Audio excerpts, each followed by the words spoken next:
Well, good morning, America, or should I say, what a morning it's been. Today, May 26th, 2025, is Memorial Day. It's a day typically marked by solemn reflection, parades, perhaps a family barbecue, and crucially, remembering those who made the ultimate sacrifice for their country. You know, a day for unity, for gratitude, for maybe, just maybe, putting the political boxing gloves away for 24 hours.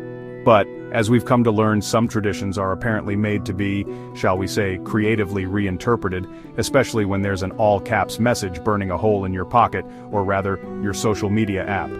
It seems some people wake up and choose chaos, even on the most sacred of days. So picture this, it's 6:45 a.m., the birds are chirping, flags are gently waving, and on Truth Social a digital bomb goes off.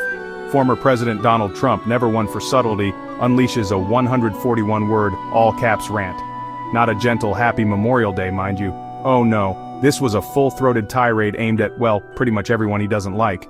It was the kind of message that makes you check if your phone's font size accidentally got cranked up to seismic event. It's certainly one way to start a day meant for quiet contemplation, isn't it? A digital bullhorn at dawn. Then, in a plot twist worthy of a daytime soap opera, the post vanished. Poof! Gone. One might have thought perhaps a moment of reflection had dawned. Maybe someone gently whispered, "Sir, it's Memorial Day," perhaps a touch less fire and brimstone before breakfast. But alas, that optimistic thought was short-lived. Because, just like that stubborn stain on your favorite carpet, it came back. At 7:22 a.m., the original message, with some minor tweaks and an added promise to make America great again, was reposted. Because if at first you don't enrage, try again, apparently. And so, as many Americans were preparing to honor fallen service members, the digital airwaves were crackling with accusations and fury. It's a stark contrast, isn't it? One side of the coin shows quiet cemeteries and heartfelt tributes. The other, a social media feed that feels more like a declaration of war on domestic enemies, real or perceived.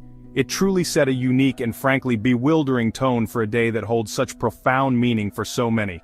It's like bringing a vuvuzela to a moment of silence, impressively tone-deaf. Now let's delve into the content of this early morning eruption, shall we? A significant portion of this digital diatribe was aimed squarely at federal judges. And not just any criticism, mind you. Mr. Trump, in his characteristic all-caps style, labeled these judicial figures as monsters. Yes, monsters, not merely misguided or ideologically opposed or even incompetent, actual literal monsters.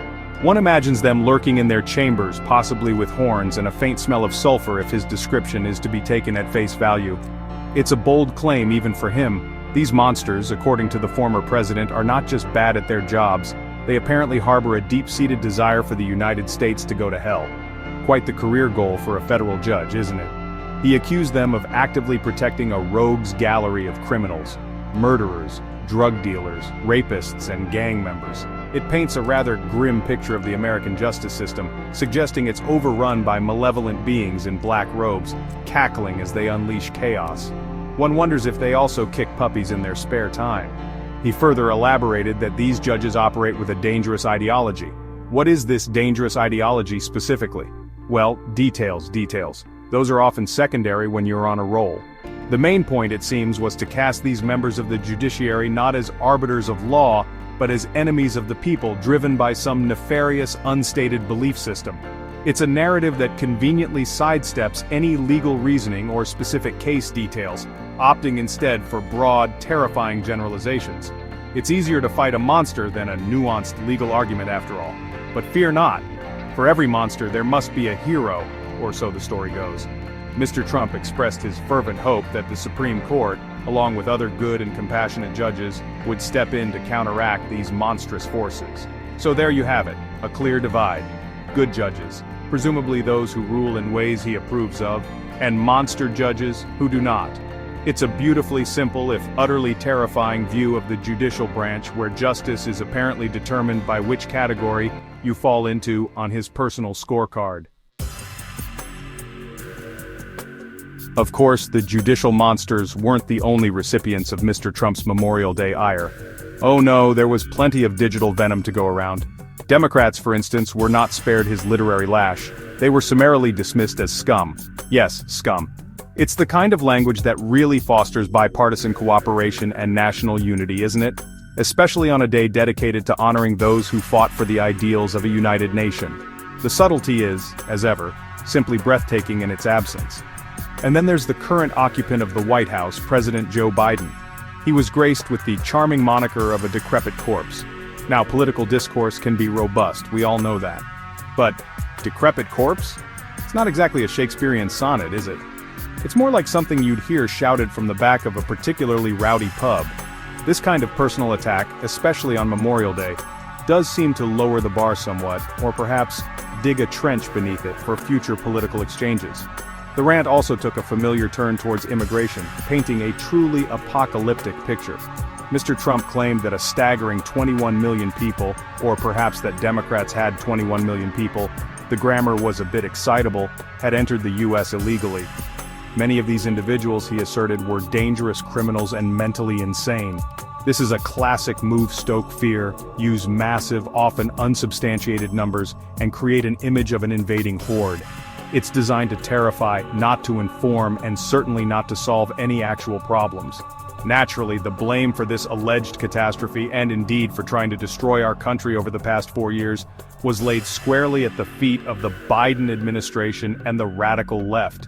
It's a sweeping condemnation, suggesting a deliberate, malicious effort to undermine the very fabric of America. According to this narrative, it's not just policy differences, it's an active campaign of national sabotage. And this, remember, was the chosen message to share with the nation as it paused to remember its heroes. Quite the tribute. Let's take a moment to recall what Memorial Day is actually about, just for context. The U.S. Department of Veterans Affairs describes it as the nation's foremost annual day to mourn and honor deceased U.S. service members. It's a day for solemn ceremonies, for visiting grave sites, for reflecting on sacrifice and the cost of freedom.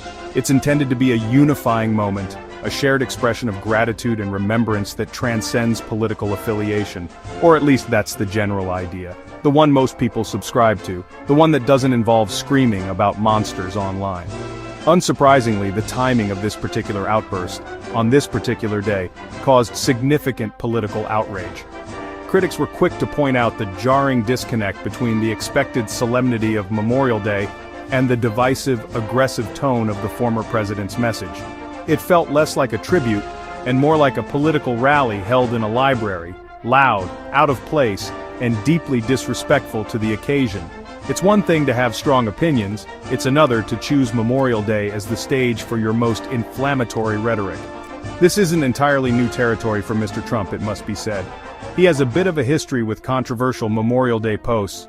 For instance, back in 2020, he spent part of the day defending his decision to play golf during the COVID-19 pandemic, a move that also drew considerable criticism for its perceived insensitivity. So, perhaps this year's offering is just another entry in an ongoing series of questionable holiday greetings. A sort of anti-Hallmark card, if you will, delivered with all the grace of a dropped piano. To cap off the day's unusual communications, Mr. Trump later promoted an 11 a.m. speech he was scheduled to give at Arlington National Cemetery, ending the announcement with a cheerful "enjoy." Because nothing says solemn remembrance of the war dead like an enthusiastic "enjoy." It, along with other follow-up posts about tariffs and Harvard funding, just added to the surreal, almost whiplash-inducing quality of his Memorial Day messaging. Ultimately, a day meant for unity was, for many, overshadowed by a performance that seemed determined to highlight division.